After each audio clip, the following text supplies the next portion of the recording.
Keep black women's name out of your mouth. First of all, that's number one. Number two, keep black people name out of your mouth. And instead of spewing hateful, disgusting, ignorant, dumbass rhetoric, how about you pay homage to the black people in this country that have fought and died for the freedoms you exercise today? How about you pay homage to the black people historically that have continued to save the soul of America and move America forward? How about that? Instead of fitting in nicely into the pocket of the white supremacists that you are, having the nerve to spew hateful, disgusting, racist rhetoric. Keep a black woman's name out your mouth. Keep black people's name out your mouth.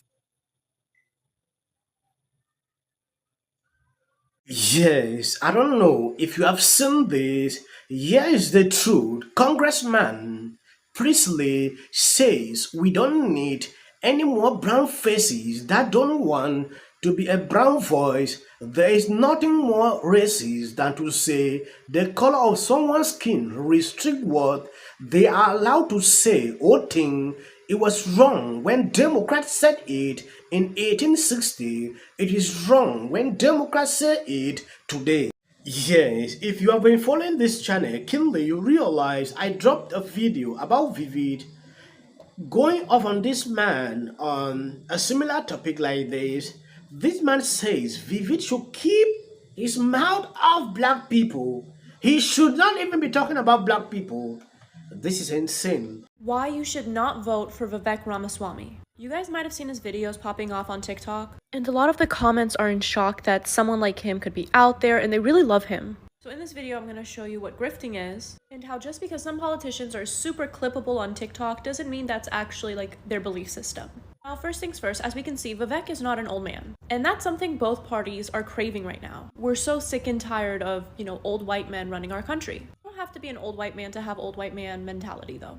For one thing, Vivek wants to raise the voting age. Well, unless you pass certain tests, then you could vote at 18. This is a tactic that's been used for a very long time to silence people of color and immigrants. It's not some new idea he thought of. It's something the US has gone back and forth on to silence some certain people. Next thing, and this is where the grifting starts. Here's Vivek celebrating Juneteenth. That's a good thing, right? It's the vision of what this place can be. Well, his comment section really didn't like that he did that. So here's a more updated video of Vivek talking about how useless Juneteenth is. And I think, let's be honest, the reason for making that a holiday was under political duress. It was a political hostage situation on the back of the death of George Floyd. He wants to put military at the borders. He wants to deport all undocumented immigrants and not give them a path to become legal immigrants. Did I mention he's a child of immigrants? Let's keep going. Vivek talks a lot about how other politicians are just puppets. And who are they puppets to? Well, they're puppets to the billionaires of the world. I mean, he probably knows because he's pulling some of those strings. His own campaign advisor said his net worth is more than $1 billion. And how does he have so much money? Drug development. Pharmaceuticals. This guy knows how to make money and he knows how to make TikToks. Please, please, please do your research about him before you believe everything he says. I have seen the rise of some people standing up to talk against Vivid like never before. But there is one thing I want to make it clear. According to this comment I saw, being a victim of oppressions in the United States is not enough to make you a revolutionary, just as dropping out of your mother's womb is not enough to make you human. People who are full of hate and anger against their oppressors, or who only see us versus them, can make a rebellion but not a revolution. The oppressed internalize the values of the oppressors. Therefore, any group that achieves power, no matter how oppressed, he is not going to act differently from their oppressor as long as they have not confronted the values that they have internalized and consciously adopted different values. Grace Lee. Now, this man and another lady, they are standing up to tell us why you should not vote Vivi. Republican candidate for president Vivek Ramaswamy also gave his reaction to the shooting this morning on Meet the Press. Now, Ramaswamy claimed that racism is dwindling in this country and he does not want to add fuel to the fire. But on Friday, he said this on the campaign trail in Iowa. I'm sure the boogeyman white supremacist exists somewhere in America. I've just never met him. Never seen one. Never met one in my life, right? Maybe I'll meet a unicorn sooner. The white hooded party just get on here and say the most asinine things that you can even think of. Now, I never met Michael Jeffrey Jordan. Now, does that mean that he doesn't exist? I've never met Magic Johnson. Does that mean he doesn't exist? I've never met LeBron James. Does that mean that he doesn't? I believe you have seen the two guys and this lady going off on Vivid with some ridiculous points.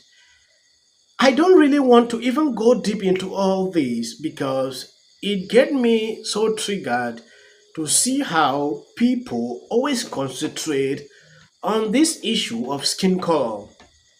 That has been a problem with me on this platform. I have never said this before. There was a video I put out here. I reacted on black people coming out to support Trump. I saw one comment. Somebody said, this African guy cannot concentrate to talk about a lot of these things going on in Africa. They are here, to talk about American issues. I should not have a voice, to talk about what I see on daily basis because I'm an African.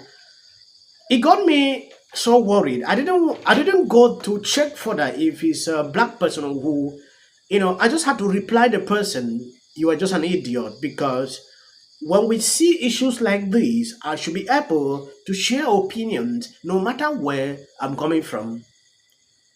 If I say something that don't go in line with you, it's not a must for you to reply or to even watch the video. You can skip or, look for other videos that can suit you. Now taking a look into this situation of Vivid, this lady tried to outline points why you should not vote Vivid. When I look through, I've not actually seen a valid point she's putting out that can stop somebody from going to the poll to vote him.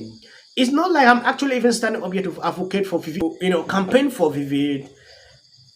I'm just trying to express myself, particularly to what I see. These attacks on Vivid are just becoming ridiculous. Mainstream media attacking him, now insane people like this, telling him he should not talk about black people. That is the most insane thing I have seen today. I saw these TikTok videos, I didn't want to react, but it's reaching a certain level, we should call this out. If you are a black person not standing up to defend black people, they don't need you. That is what she advocated for. So if you actually had to reply this, that should not be happening. If you are a black person, you're a brown person, you should have a voice. You should be able to speak up what you think. So telling people because you are this, you should not speak up. It is insane to actually see that in 2023, people are still having this mentality. We are living in a free world. There is freedom of speech. So why should I not speak of what I think? And it's not a must I have to agree with you. I can say things that you don't like. I'm curious to know,